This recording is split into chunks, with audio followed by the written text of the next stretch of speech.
Amen. Alors à Dieu. On dit bonjour à tous. On est dans la joie ce matin d'être ici. Je me sens chez moi. Amen. C'est la maison de mon Père. Amen. Gloire à Dieu. C'est pas une maison de vacances. Vous avez vu une maison de vacances, on peut être dans la plus belle des hôtels. 5 étoiles, pension complète. Ça va bien. Mais au bout de quelques jours, on dit je me sens pas chez moi. Amen. Même que c'est la plus belle des hôtels. On dit je voudrais bien être chez moi. On aime notre lit, on aime notre chambre. Même si c'est pas une 5 étoiles notre chambre. Ben pour nous, c'est la plus belle des chambres, c'est l'endroit de repos pour nous. Eh ben que Dieu fasse, pourquoi je vous dis ça? Parce que Dieu fasse ce matin que la maison de Dieu ne soit pas un endroit, un lieu où on se sent peut-être comme si on ne serait pas à la maison. Complexé. Pas à l'aise à 100%. Ici, c'est chez nous. Amen. Et quand on rentre ici, on doit se sentir le plus à l'aise possible. Amen. On doit se sentir, ici c'est le lieu de repos pour nos âmes. Amen. C'est le lieu des résolutions. C'est le lieu de délivrance. Amen. C'est le lieu de guérison. Amen. Le lieu du salut. Et c'est le lieu du renouvellement. Amen. Il peut tout se passer ici.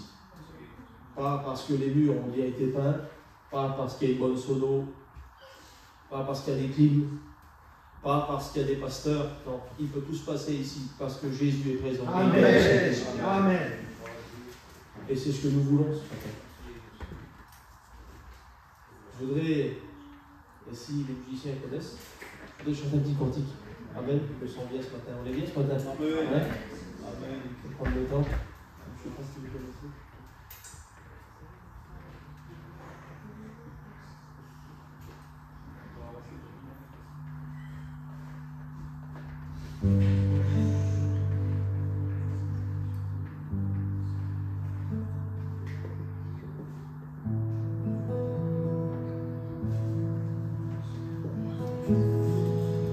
J'aimerais chanter ce cantique avec vous. C'est ce que je voudrais, moi. C'est ce que j'ai besoin. Je pense que c'est une nécessité pour nos âmes. Mais qu'on ferme nos yeux et qu'on chante ce cantique dans l'esprit de prière, que ça puisse être notre prière ce matin, réellement.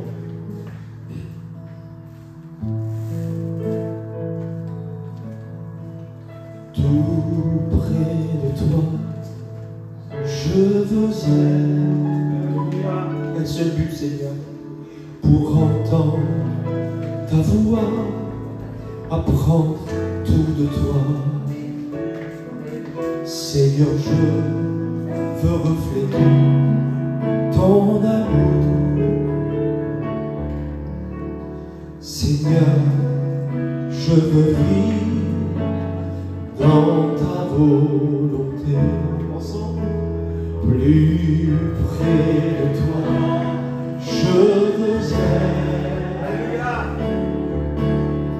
pour entendre ta voix, apprendre tout de toi. Seigneur, je veux refléter ton amour. Seigneur, je veux vivre dans ta volonté. Jésus, tu es le bon berger. Toi seul connais mon chemin. Jésus, je me confie en toi. Oh mon roi, me voici. J'aimerais s'il vous plaît qu'on se lève à nos places. On lève nos mains au ciel et on lui adresse cette prière à Jésus. On veut rien d'autre que d'être près de lui, d'être en lui. On veut tout apprendre de lui, rien d'autre, de personne d'autre que de lui.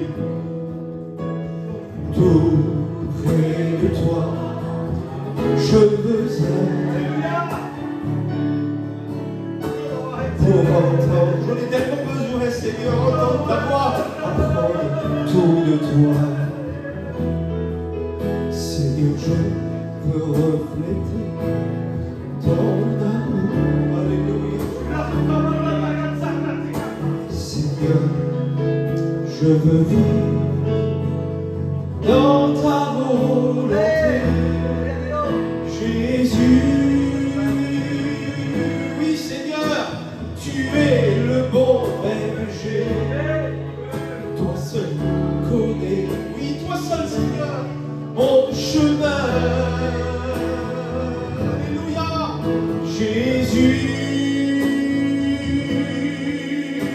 Je me confie en toi, oh mon roi, me voici. Jésus, tu es le bon berger. Toi seul connais, personne d'autre, Seigneur, mon chemin. Jésus, je me confie en toi, ô mon roi, me voici.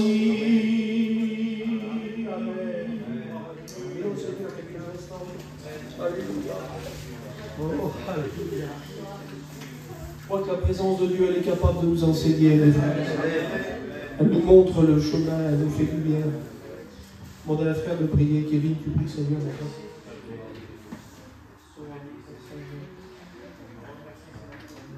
Merci pour la grâce. Parce que tu nous apprends à venir face à toi, Seigneur. Merci pour la grâce. Pas venir de dos, pas venir mais venir face à toi, Seigneur. Pas Seigneur. juste pour être éclairé par toi, Seigneur. Je dis merci ce matin de l'accès que tu nous donnes, Seigneur. Rien d'autre, Seigneur. Merci de pouvoir venir face à toi. On est témoins, Seigneur, vraiment incapables de venir. Mort dans nos offenses. Mais ce matin, tu nous permets de venir face à toi. Quelle grâce ce matin, Seigneur. Quelle grâce, Seigneur, pour cette onction, oui, qui nous enseigne. Quelle grâce pour ton onction, Seigneur, sur nos vies. Quelle grâce pour ton regard d'amour sur nos vies, Seigneur. Quelle grâce pour ton amour envers nous, Seigneur, ce matin. Je dis merci, Sauveur. Merci de pouvoir venir face à toi. Seigneur, face aux Écritures aussi, Seigneur. Enseigne-nous, enseigne nos cœurs, Seigneur. Amen, Jésus. Seigneur, instruis-nous, apprends-nous ce qu'est de toi. Toi la gloire. Amen. Amen, Seigneur. Ah, Seigneur. Vous savez, on est fait de chair. C'est vrai qu'il y a l'Esprit de Dieu qui vit en nous. Mais il y a cette chair qui nous fait défaut. Vous savez, notre vie, elle est comme un... Comment je pourrais dire? Notre vie, elle est comme un chapitre qu'on tourne. On prend les chapitres de la parole de Dieu, c'est des chapitres qui se défilent. Quand un chapitre se termine, c'est un autre qui recommence. Notre vie, elle est comme un chapitre. Il y a des moments où notre vie, elle est bénie, on voit la gloire de Dieu se manifester. On voit des guérisons, on voit des miracles, on voit des délivrances. Il se passe des choses. On voit la gloire de Dieu, on est béni, on est rempli. Notre foyer est béni, nos enfants sont bénis. Il se passe des choses. Et puis vous avez vu, dans une fraction de seconde, une page se tourne. Et puis c'est les ténèbres qui s'abattent sur nous. Des fois on passe des semaines compliquées, des mois compliqués, on est béni des fois. Et puis du jour au lendemain, une page se tourne. Et on ne sait pas ce qui se passe. Il y a comme une pesante ténèbre qui s'abat sur nos vies. Il y a comme un poids, un fardeau qui descend sur nous. Et c'est plus la lumière, c'est les ténèbres qui sont là. Le diable voudrait remettre les ténèbres sur notre vie, à travers des passages de notre vie, à travers des chapitres de notre vie. Mais Dieu nous dit, mes frères et sœurs, qu'il est là et qu'il est fidèle. Amen. Il est toujours là. Et croyez-moi, le diable veut nous plonger dans les ténèbres. Il ne veut surtout pas que notre vie marche et vive dans la lumière. Pourquoi je dis marche et vive? Parce que la lumière ne doit pas être un passage. Ne doit pas être un passage parce qu'on vit dans les ténèbres. Non, si on veut que les ténèbres ne nous surprennent point, il faut marcher dans la lumière. Amen. Il faut vivre dans la lumière. Il faut rester sous la lumière. Afin que les ténèbres, la Bible dit, ne nous surprennent point. Et il faut continuer. Il faut continuer parce que les ténèbres sont là. cette vie ténébreuse, cette vie qui veut nous envahir, ces ténèbres sont là. Et il faut comprendre une chose. Le diable fera tout pour pas que nous marchions dans la lumière. Pourquoi? Satan fera tout. Parce que lui, il n'a plus de lumière. Lui, il est dans les ténèbres. Il est plongé dans les ténèbres. Mais il fera tout pour nous, pour qu'on puisse demeurer et continuer à rester dans les ténèbres. Pourquoi? Parce que le seul moyen d'être au bénéfice, du sang précieux de Jésus-Christ, c'est de marcher dans la lumière. S'il n'y a pas la lumière, il ne peut pas y avoir le sang de Jésus. Amen. S'il n'y a pas la lumière, il ne peut pas y avoir une goutte du sang de Jésus sur notre vie. Et il n'y a que la lumière qui nous amène au sang de Jésus et à la purification. Dans 1 Jean, vous connaissez ce verset, 1 Jean 1, chapitre 1, verset 7, il va dire ces mots. Mais si nous marchons dans la lumière, comme il est lui-même dans la lumière. Jésus n'est pas dans les ténèbres. Jésus ne se trouve pas dans les ténèbres. Et si on veut trouver Jésus, vous voulez trouver Jésus ce matin? Vous allez me dire, Jésus vit dans mon cœur. Mais vous savez, on ne va pas se voiler la face. On sait à quel moment on trouve Jésus. Vrai ou faux? On sait quand on l'a trouvé. Et on sait quand on ne l'a pas trouvé. On ne veut pas maquiller notre vie et faire croire des choses. On est tous à la même enseigne. Quand je passe un temps, je sais quand je le trouve. Amen. Et puis des fois, il y a des moments où je sais quand je ne le trouve pas. Il y a des personnes qui disent, tu pries, tu verras, tu trouves le Seigneur. C'est vrai, mais c'est pas si facile que ça. Il y a des moments où il faut déblayer le terrain. Il faut creuser dans la prière. Vous avez vu comment c'est difficile de rentrer en communion dans la prière? Des fois, on prie, on est là. On se dit, c'est vrai, ta prière, elle n'a pas besoin de dépasser toi. Si, ma prière, elle a besoin de dépasser toi. Ma prière, elle a besoin d'atteindre le ciel. Ma prière, elle a besoin d'atteindre Jésus. Ma prière, elle a besoin de rentrer en communion avec Jésus. Il y a des moments, la prière, elle n'est pas facile. On est là, on prie. Vous avez vu, on est tous pareils. Je suis comme vous, vous comprenez? Je suis fait de la même chair que vous, moi. J'ai un ministère, mais ce n'est pas une garantie pour moi, ça. La seule garantie que j'ai d'aller au ciel, c'est que je trouve Jésus. Ce n'est pas une garantie pour moi, le ministère. Il l'a dit, le frère, dans sa prière. Le ministère, il sert pour les autres. Il ne sert pas pour moi. Je n'ai aucun bénéfice, aucun intérêt pour moi.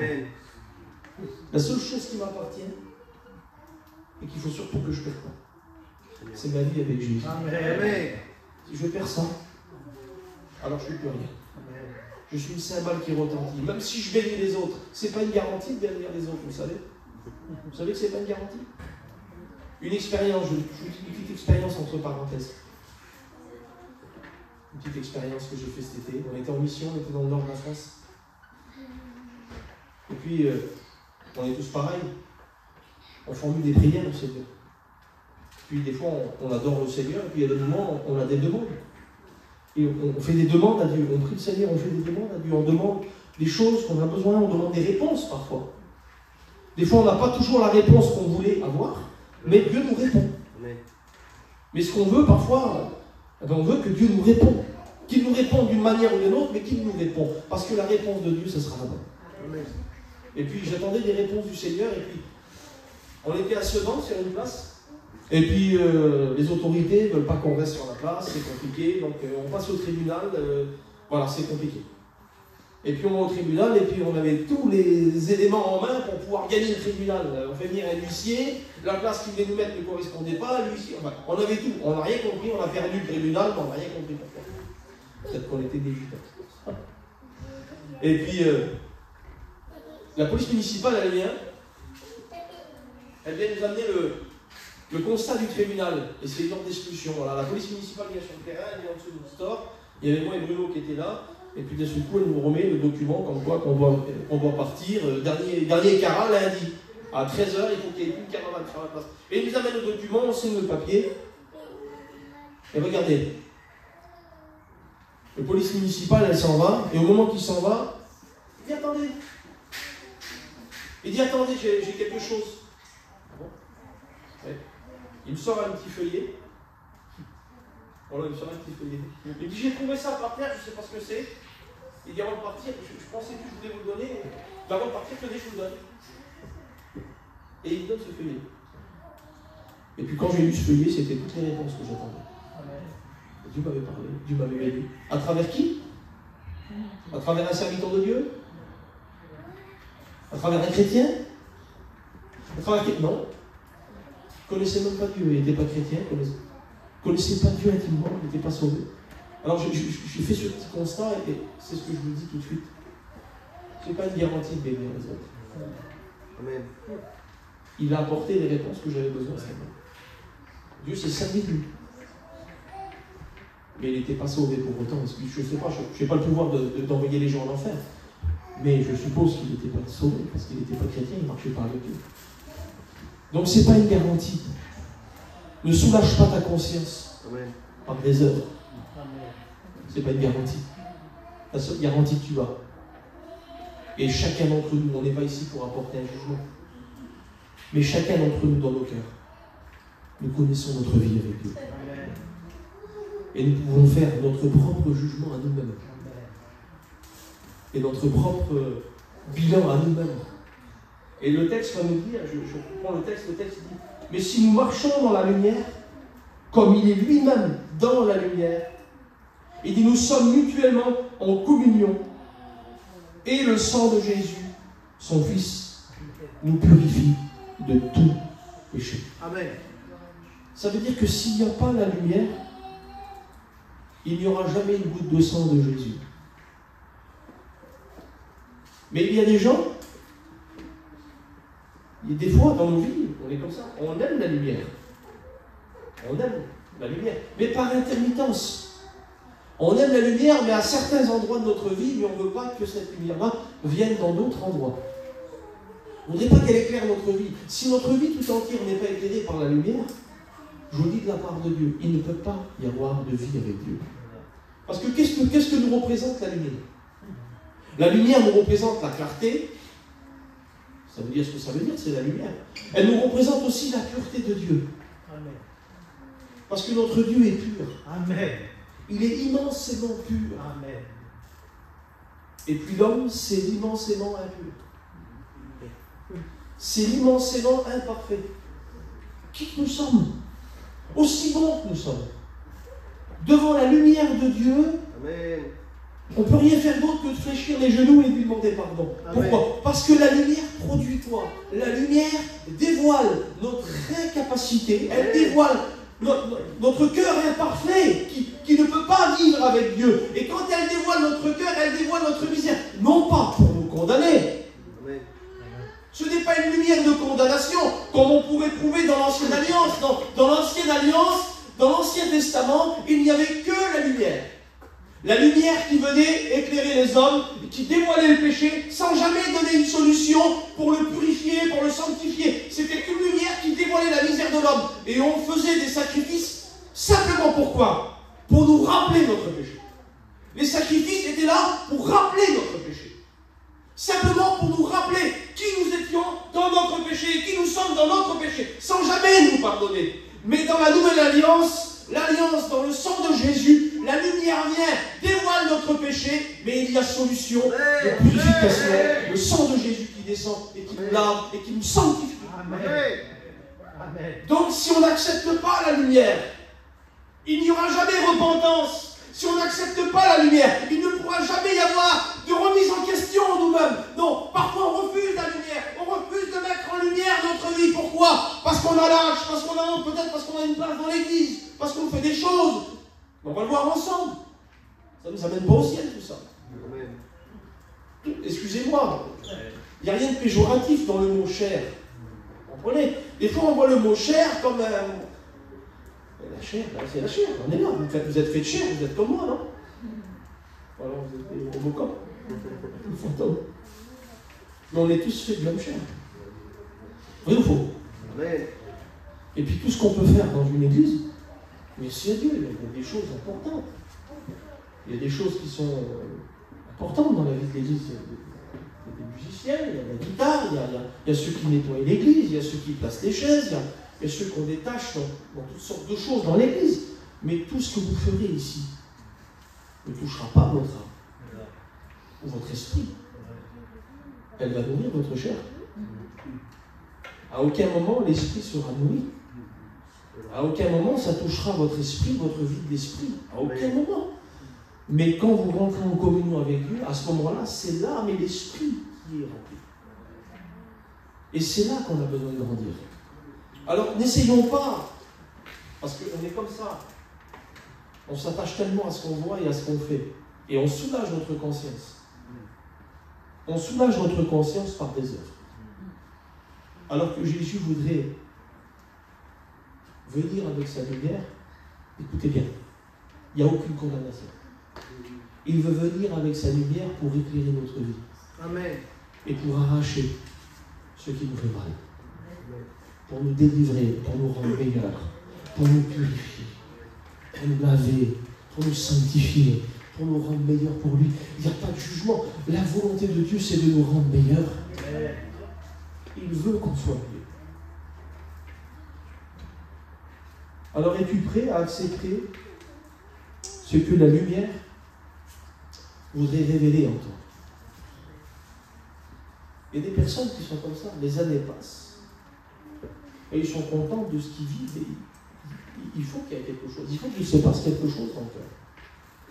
Il faut que la lumière vienne, parce que si la lumière ne vient pas, il ne peut pas y avoir de vie.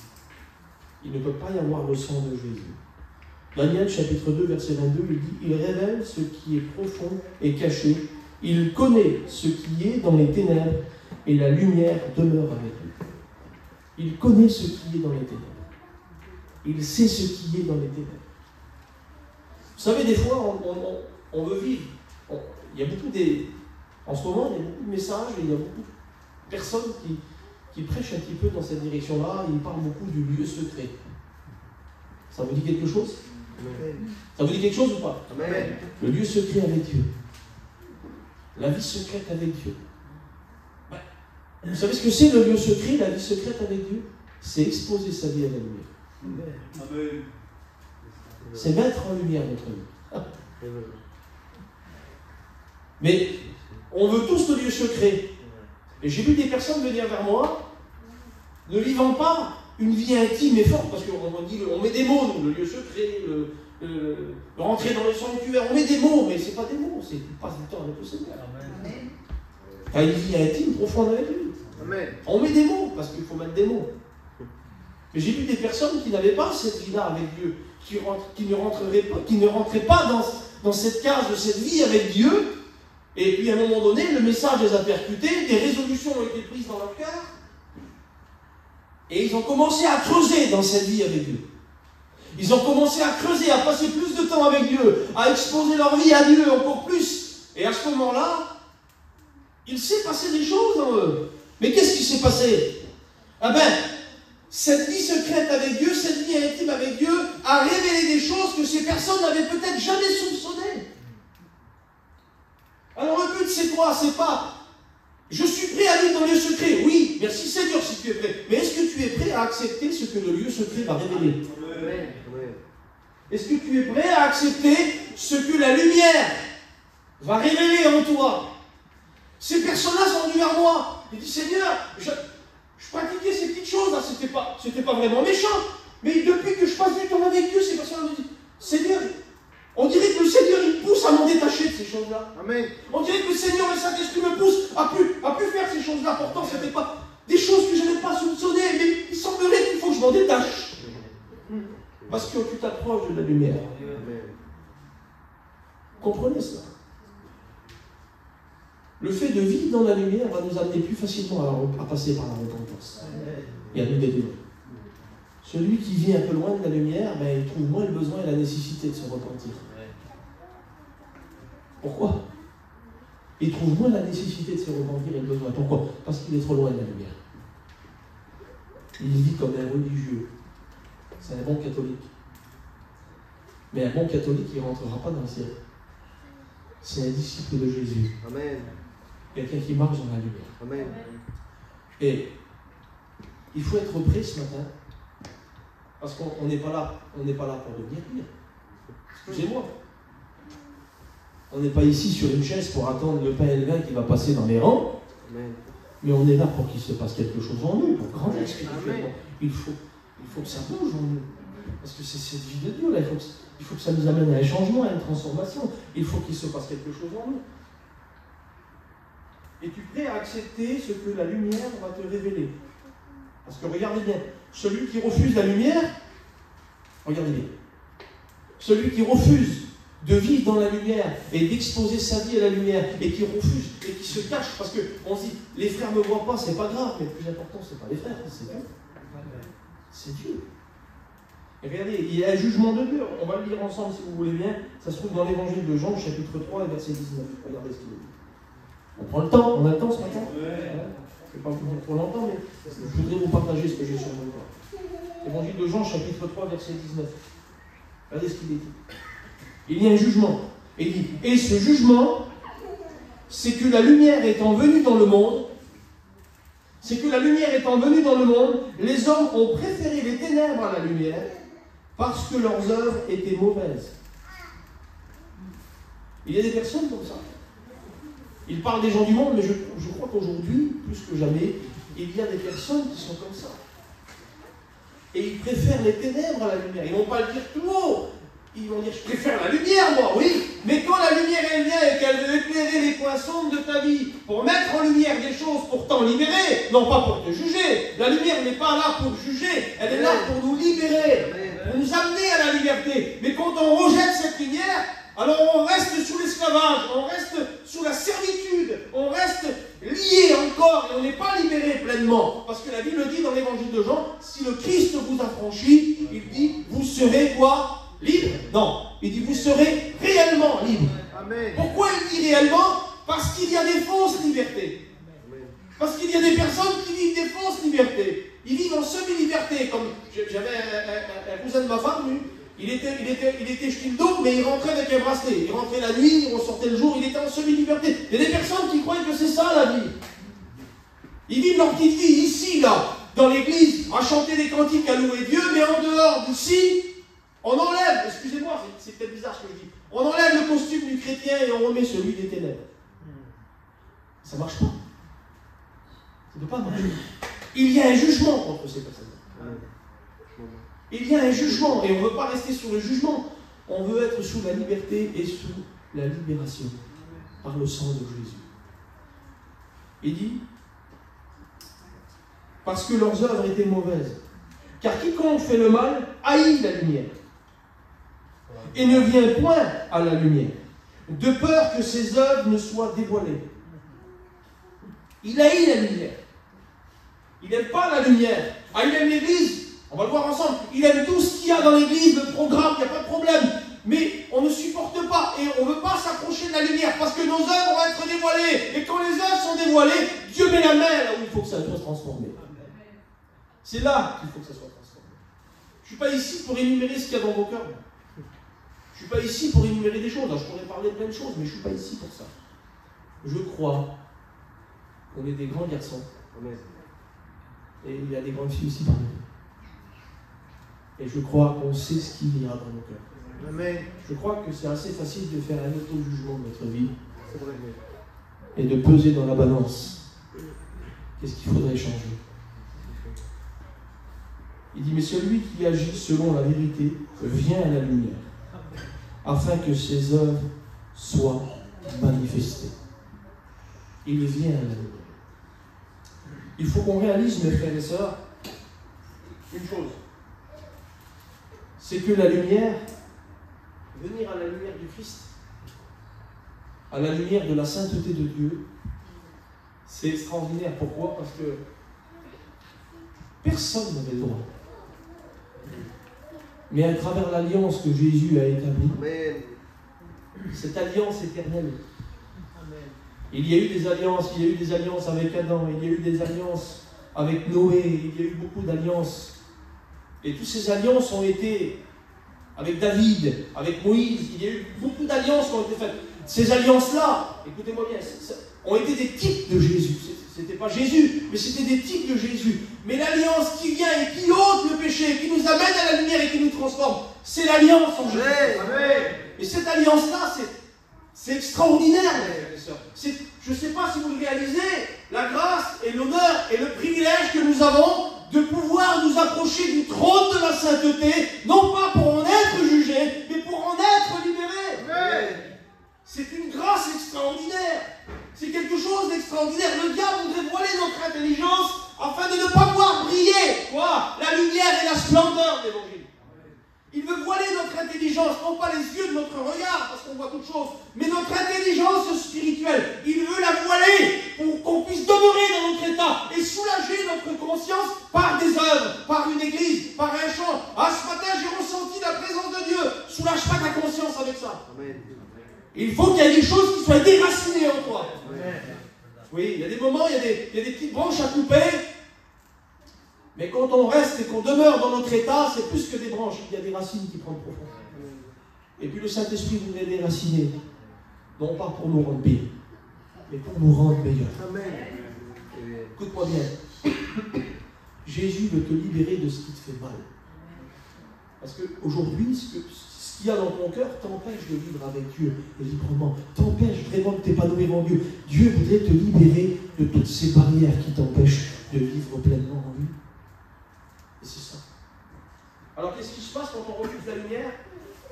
Vous savez ce qui se passe? On devient paresseux. Alors tu vas me dire, je ne suis pas paresseux. Je travaille pour Dieu. Je ne suis pas paresseux. Vous savez ce que c'est le paresseux de la Bible? Vous voulez qu'on le voie ensemble? Ça se trouve dans le livre des Proverbes, chapitre 26, verset 4. Le paresseux, selon les Écritures. Regardez. Le paresseux plonge sa main dans le plat. Le paresseux plonge sa main dans le plat, mais il trouve pénible à la ramener à sa bouche. Alors, je ne vois pas un paresseux, voilà. Pourquoi? Parce que pour plonger sa main dans le plat, il faut aller où? Il faut aller dans la cuisine. Pour plonger sa main dans le plat, il faut faire quoi? Il faut s'asseoir. Alors, regardez, le paresseux, pourtant Seigneur, le paresseux de la Bible, il vient, il ouvre la porte de la cuisine. Il a des œuvres, le paresseux. Il a beaucoup d'œuvres. Il ouvre la porte de la cuisine. Il rentre dans la cuisine. Seigneur, moi je ne vois pas un paresseux comme je le vois comme ça, moi. Il vient, il s'assoit à table. Il s'assoit à table. Je ne vois pas un paresseux, moi. Je ne vois pas quelqu'un de paresseux à ce moment-là. Il s'assoit à table, il se met devant le plat qui est servi, la nourriture. Mais moi, je ne vois pas un paresseux. Mais ça continue. Il s'assoit à table, il rentre dans la maison, il rentre dans la cuisine, il s'assoit à table avec le monde et il va jusqu'à mettre la main dans le plat et prendre la nourriture dans sa main. C'est particulier, ça. C'est un paresseux, celui-là. Comment? Je ne vois pas un paresseux, moi. Si. Regardez, pourquoi il est paresseux? Le paresseux de la parole de Dieu, c'est celui qui refuse de se nourrir. Le paresseux des Écritures, celui qui est paresseux pour Dieu, ce n'est pas celui qui a des œuvres. Ce n'est pas celui qui travaille beaucoup, qui fait beaucoup de choses pour Dieu. Ce n'est pas celui qui... Non, le paresseux, selon Dieu, c'est celui qui refuse de prendre la nourriture spirituelle et qui la met à sa bouche et qui s'en nourrit pour qu'elle produise en lui du fruit. C'est celui-là le paresseux des Écritures. C'est celui qui refuse. Pourquoi il n'y arrive pas? Il trouve pénible, il n'y arrive pas. Pourquoi? Parce qu'il se nourrit d'une nourriture charnelle et il n'arrive pas à se nourrir de cette nourriture spirituelle. Alors il devient paresseux. Alors il a des œuvres, ce paresseux-là. Il travaille pour Dieu. Il rentre dans la cuisine. Tout le monde le voit arriver. Il s'assoit à table comme tout le monde. Mais la seule chose qu'il y a, c'est qu'il ne fait pas le plus important. Il ne ramène pas la nourriture à sa bouche. Et la nourriture spirituelle, elle ne rentre pas en lui. À quel moment tu te nourris? Sais-tu à quel moment on se nourrit spirituellement? On se nourrit spirituellement du pain qui descend du ciel quand on rentre en communion avec Jésus. C'est le seul moment qu'on va se nourrir du pain qui descend du ciel, c'est quand on rentre réellement en communion avec Jésus, dans la prière et dans une parfaite intimité profonde avec lui. C'est là qu'on va puiser la nourriture. C'est là qu'on va puiser la nourriture. Vous savez ce qu'on est en train de faire là? Je ne suis pas en train de distribuer de la nourriture. Je suis en train de vous donner le plan selon la parole de Dieu pour aller chercher votre nourriture. C'est ça une réunion. Une réunion. Il y a trop de personnes qui croient que c'est ici qu'il faut se nourrir. Non. Vous venez ici pour prendre des résolutions. Et quand vous allez rentrer chez vous, vous allez commencer à entrer dans une vie avec lui. Et à ce moment-là, vous allez vous nourrir de Dieu. Amen. Vous allez commencer à vous nourrir. Qu'est-ce qu'il dit Jésus? Évangile de Jean, chapitre 6. Il dit, moi, Jésus. Il dit, je suis. Amen. Amen. Il dit quoi? Il dit l'église, le bâtiment. Non, il dit, moi, Jésus. Il dit, je suis le pain de vie qui descend du ciel. C'est lui le pain. C'est pas autre chose. C'est pas le pasteur. C'est pas moi. C'est pas l'église. C'est pas l'activité. Il dit, moi. Il dit, celui qui vient à moi. Amen. Ça veut dire quoi? Il dit, celui qui vient à moi, il dit, celui-là, il n'aura plus jamais faim. Amen. Ça veut dire quoi? Ça veut dire qu'il faut venir vers lui. Regardez, il ne fait pas de détour, Seigneur. Il dit, venez à moi, vous aurez plus faim.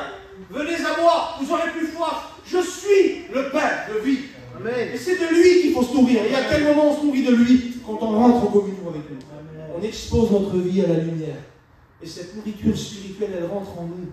Elle nous amène à la repentance, non pas pour nous juger, mais pour nous en libérer. Amen. Et il continue. Regardez. Vous savez, il y a une chose qui est sûre. C'est que il y a des personnes qui ne supportent pas la sanctification. Qui ne supportent pas le renoncement ou être sanctifié, se sanctifier. Ils ne supportent pas ça. Mais si tu ne supportes pas ça, tu ne pourras pas aller au ciel. Je ne veux pas être dur, je ne veux pas être tendre, mais je veux vous dire la vérité. Puis cette vérité, elle est salutaire pour mon âme aussi. Si je ne supporte pas la sainteté, ça ne marche pas. Parce que quand Jésus est venu nous sauver, il a fait quoi? Il nous a rendus saints. Il dit que celui qui est saint se sanctifie encore. Il nous a rendus saints. Et sans cette sainteté, on ne peut pas aller au ciel. Et vous savez ce que ça veut dire le mot sainteté? Le mot sainteté veut dire couper, veut dire séparer, veut dire mis à part. Ça veut dire quoi? Ça veut dire que quand Jésus est venu nous sauver, il nous a coupés du monde. Il nous a mis à part. Il nous a séparés. Il nous a séparés, il nous a coupés du monde. Il nous a coupés des œuvres des ténèbres. Pas pour qu'on s'en rattache, non. Pour qu'on s'en libère. Donc, je ne sais pas, mais on ne peut pas. L'un des buts des Écritures, mes frères et sœurs, les Écritures ont plusieurs buts. Mais l'un des buts des Écritures, c'est de nous enseigner ce que Dieu déteste. Pourquoi? Pour nous en séparer. Parce que quand il nous a sauvés, il nous a coupés, il nous a séparés, il nous a mis à part. De quoi? De tout ce qu'il déteste.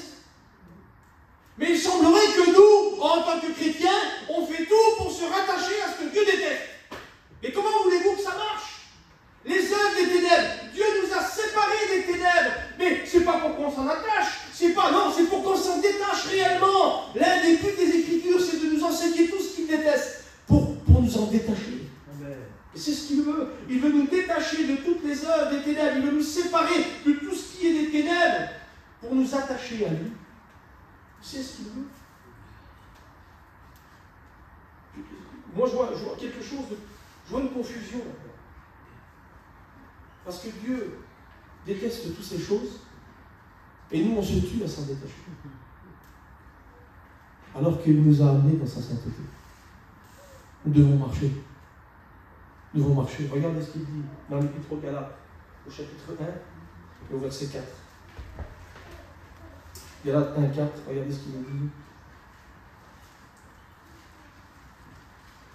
Il dit, chapitre 3, que la grâce et la paix vous soient données de la part de Dieu, le Père, et de notre Seigneur Jésus-Christ, qui s'est donné lui-même pour nos péchés, afin de nous arracher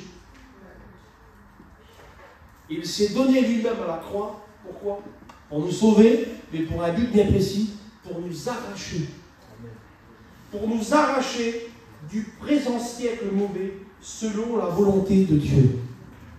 Il s'est donné lui-même pour nous arracher. Il s'est donné lui-même pour nous séparer. Parce que l'homme ne pouvait pas se séparer du péché et des ténèbres. Mais il s'est donné lui-même pour nous arracher et pour nous séparer du présent siècle, afin de vivre dans sa volonté. Dieu nous a arrachés et nous, on veut s'attacher. On se combat, mes frères et sœurs. Je ne sais pas, il y a quelque chose de contradictoire. Mais on a besoin, mes frères et sœurs, de rester attachés. De rester attachés à Jésus. Parce que ça ne marchera pas. On ne peut pas avoir une double vie. Une vie de ténèbres, une vie de monde et une vie avec Dieu. Vous croyez que ça va marcher? Ça ne peut pas marcher. Il veut nous libérer de tout. Éphésiens chapitre 5, verset 8. Regardez ce qu'il est dit. On va le lire ensemble. Éphésiens 5, 8. Regardez ce qu'il est dit. Il dit, autrefois, vous étiez ténèbres. Ça veut dire qu'aujourd'hui, vous êtes Dieu. Madame, ça des chrétiens, c'est certain. Amen. Il dit, autrefois, vous étiez ténèbres. Et maintenant, vous êtes lumière dans le Seigneur. Alors, il dit quelque chose. Regardez ce qu'il dit. Il dit, alors maintenant, il dit, marchez comme des enfants de lumière. Ça veut dire quoi? Autrefois, vous étiez ténèbres. Maintenant, vous êtes devenus lumière. Alors maintenant, parce que vous êtes lumière, ça ne suffit pas de dire qu'on est lumière. Il dit, marchez dans la lumière. Marchez dans la pureté. Marchez dans la lumière. Il dit, marchez dans la lumière comme des enfants de lumière. Car le fruit de la lumière consiste en toutes sortes de bonté, de justice et de vérité. Examinez ce qui est agréable au Seigneur. Je comprends mieux certains versets. C'est une voie, mes frères et sœurs, de faire la volonté de celui qu'on aime. Et c'est peut-être pour ça aujourd'hui. On dit qu'on aime Dieu, mais quand on aime réellement quelqu'un, alors on se détourne de tout ce que cette personne n'aime pas. C'est logique. Vous avez vu, quand on aime quelqu'un, qu'est-ce qu'on est capable de faire? On est capable de prendre des résolutions, on est capable de faire plein de choses quand on aime quelqu'un. Est-ce qu'on aime Jésus à vouloir se séparer de toutes les œuvres des ténèbres? Est-ce qu'on aime Jésus à tel point? Alors je comprends mieux certains versets quand Dieu nous a animés de cette sainteté pour nous séparer des œuvres des ténèbres et du monde. Je comprends mieux le verset d'1 Jean chapitre 2 verset 15 qui dit « N'aimez point le monde, ni les choses qui sont dans le monde. » N'aimez point le monde, ni les choses qui sont dans le monde. Si quelqu'un aime le monde, l'amour du Père n'est point en lui. Pourquoi? Parce que si tu aimes ce que Dieu déteste, alors tu ne peux pas aimer Dieu et aimer ce que Dieu déteste. Ça ne peut pas marcher. Dieu déteste les œuvres des ténèbres. Comprenez bien, il aime le pécheur, la Bible dit. Mais quoi? Il haït le péché. Il ne supporte pas le péché. Il n'aime pas, il ne supporte pas l'odeur du péché. Mais par-dessus tout, il aime le pécheur. Donc, il déteste les œuvres du monde, les œuvres des ténèbres. Il déteste ces choses. Donc, il dit quoi? Si vous aimez ce que moi, j'aime pas, mon amour ne peut pas résider en vous. Mais si vous rejetez ce que je rejette, et si vous commencez à aimer ce que j'aime, ça veut dire quoi? Si vous commencez à avoir des sentiments qui sont en moi, alors à ce moment-là, l'amour du Père demeurera. C'est impossible. Nous ne faisons plus partie de ces choses. Pourquoi l'amour du Père n'est point en lui? Parce que Jésus est venu pour nous arracher de l'amour du monde. Et l'amour du monde, c'est les ténèbres. Il est venu pour nous arracher, pour nous séparer de l'amour du monde, pour nous séparer de cette double vie. Il y a des personnes qui ont des doubles vies avec vous. Excusez-moi, c'est peut-être bizarre. Mais c'est une réalité. Il y a un passage, je termine avec ça. Il y a un passage qui se trouve dans le Cantique des Cantiques. Et puis vous avez un pasteur qui vous a vraiment enseigné sur ce sujet. Il s'appelle Didier, il a un petit bouc tout rasé.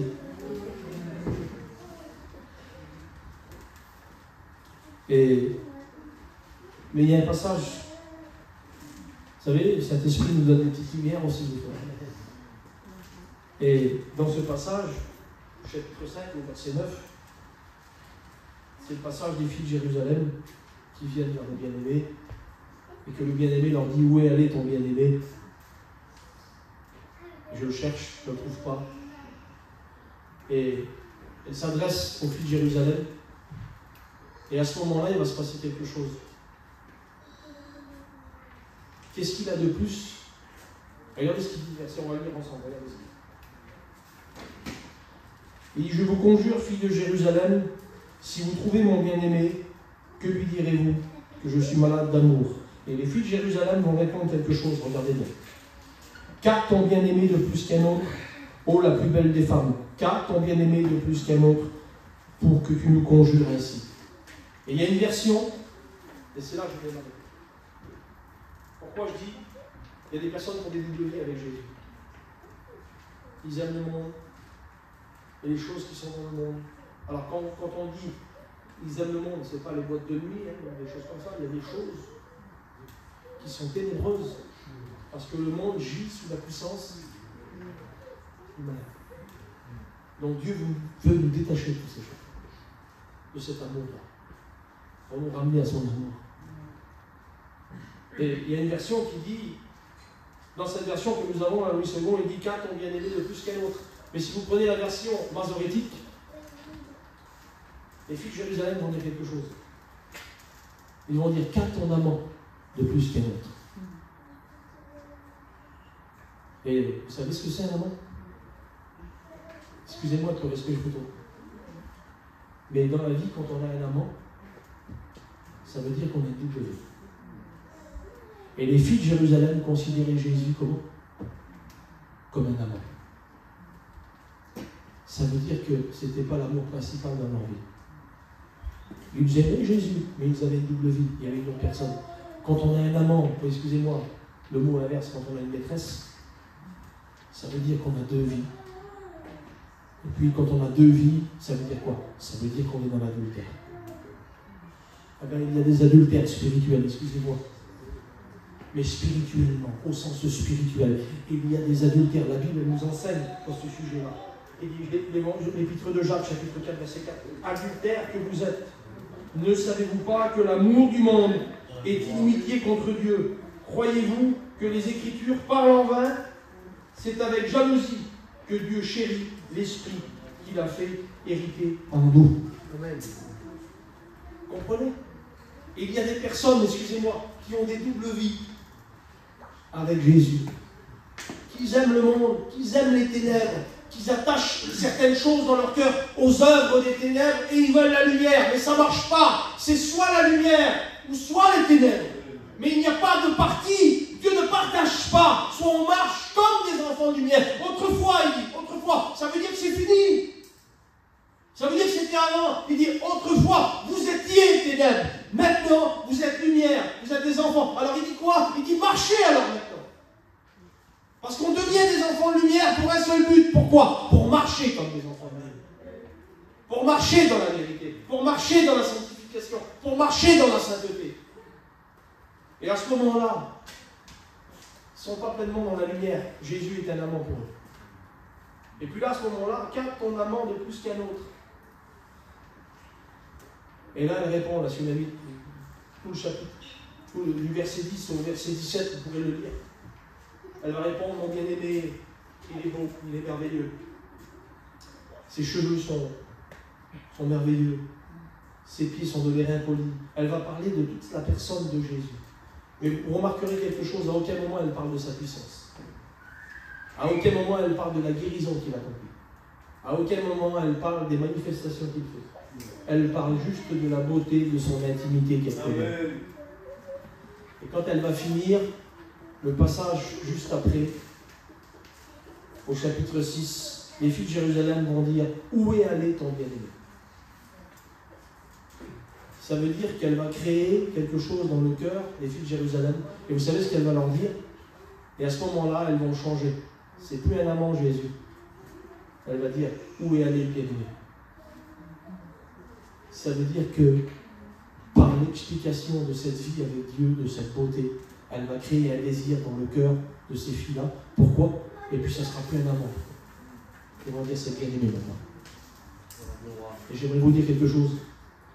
Notre vie spirituelle profonde, elle va nous servir à nous, mais on va donner soif aussi autour de nous. À des personnes que Jésus est un amant pour eux. Et qu'ils deviennent aujourd'hui le bien-aimé de leur vie. Amen. C'est ce qu'on a besoin. On a besoin, mes frères et sœurs, plus que jamais, dans les temps que nous vivons. On a besoin que Jésus soit le premier, réellement. On vit des temps difficiles, où les chapitres de notre vie passent. Il y a des jours où on est béni extraordinairement, puis du jour au lendemain, vous avez vu ce qui se passe, il y a des ténèbres qui s'abattent sur nous, c'est difficile, il y a des combats, il y a des luttes. On ne sait pas pourquoi, on est triste, ça va plus, on a du mal à prier. Il y a des combats, il y a des luttes, il y a une œuvre des ténèbres qui veut nous envahir, il y a l'action des ténèbres, il y a des démons, des esprits qui nous environnent, il y a un monde spirituel qui nous environne et qui veut nous éloigner de tout ce qui est Dieu. Elle veut nous rendre étrangers à quoi? À la vie de Dieu. Et c'est ce qu'on a besoin ce matin. On a besoin d'être enracinés dans cette vie avec Dieu. Amen. Vous l'avez compris, Seigneur?